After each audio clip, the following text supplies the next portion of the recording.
Pak Bang Isan kan kekinian ya.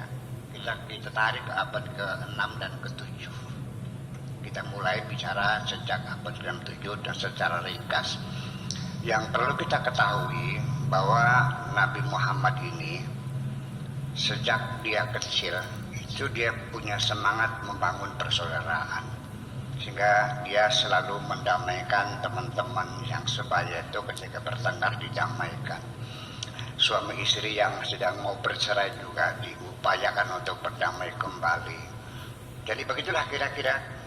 Nah, mulai ada pengakuan sebagai tokoh pemersatu di Jazirah Arabia itu ketika dia berusia 25 tahun yang bisa menghindarkan masyarakat Mekah yang akan terpecah belah karena mereka berebut ingin meletakkan batu hitam di Ka'bah itu. Selesai itu, maka dia juga mendapat julukan Al-Amin dan sebagai tokoh pemersatu. Nah, ketika beliau di usia 40 tahun dan mendapatkan wahyu dari Tuhan di Gua Hira, diangkat sebagai utusan Tuhan. Saya kira kita bisa mengerti tugas apa yang dibebankan kepada Nabi Muhammad dengan kerasulannya ini. Saya kira ya tidak jauh dari pikiran-pikiran yang berkembang pada dirinya sendiri, yaitu masalah persatuan. Itulah makanya ketika beliau menyampaikan visi dan misinya terhadap masyarakat di Mekah, ya tidak jauh tentang persatuan juga. Maka itulah yang disebut dengan kalimatut tauhid. Nah, dua kata, kalimatut tauhid. Kalimat itu apa? Dalam bahasa Indonesia kalau kalimat itu kata disusun setelah banyak menjadi namanya kalimat ya. Kata, huruf, silabel, kemudian kata, kalimat.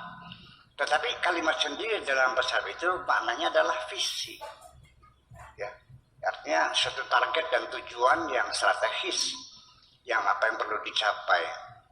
Makanya di dalam Al-Quran seperti dikatakan dalam Al-Quran, ya ahlal kitab ta'alau ila kalimatin sawa. Wahai ahli kitab, mari kita bangun kalimat yang sama. Artinya ya kalau tidak visi ya persamaan persepsi lah kalimat itu, konsep-konsep macam itu. Jadi itulah namanya kalimat, itu adalah kata, simbol, visi, misi dan sebagainya. Dan tauhid itu artinya masdar atau jern dari wahada, fi'il mudhari'nya yuwahidu dan masdarnya tauhidan. Wahid itu satu, tapi kalau wahada itu mempersatukan. Jadi tauhid itu hanya persatuan, upaya yang mempersatukan. Kenapa tidak wahdah kok tauhid? Kalau wahdah itu persatuan dalam artian ya sekedar mengumpulkan sesuatu yang berserakat menjadi wahdah. Tetapi tauhid ini adalah diambil dari kata wahada, yaitu dengan diberi sisipan dengan huruf yang sama dengan yang ada di tengah. Tadinya wawu, ha, dan dal, ditambah ha lagi, namanya di tadaif, diberi tasdid. Jadi wahada, yuwahidu, maka masdarnya tauhid. Nah, maknanya wahada itu seperti ini. Kalau saya memecah kaca, bisa mengatakannya kasar dus sujaja, saya memecah kaca. Tetapi ketika saya lakukan berulang-ulang, saya memecah-mecah kaca, itu dalam bahasa Arabnya kasar sujaja taksiran. Nah, jadi wahada ini artinya satu upaya yang dilakukan terus-menerus dan berulang-ulang mempersatukan. Dari isinya bahasa saja bahwa usaha persatuan itu harus dilakukan terus-menerus dan tidak pernah bosan dan terus berkesinambungan. Itu makna katanya. Jadi visi utama dari Kanjeng Nabi adalah kalimatut tauhid, kata persatuan. Sehingga ada jaminan-jaminan dari Nabi sendiri, barang siapa yang merespon visi Nabi membangun kalimat tauhid, maka dijamin masuk surga. Betapa jaminan itu luar biasa.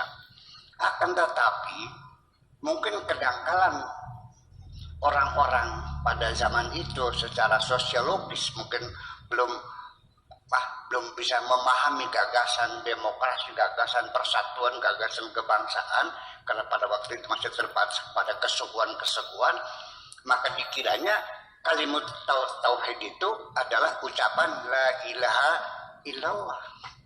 Sehingga setiap acara tahlil itu selalu berdoa, Allahumma ja'al akhira kalamina la ilaha illallah, ya Allah, jadikanlah kami pada ucapan yang terakhir dalam hidup ini sebelum mati mengucapkan la ilaha illallah lalu masuk surga.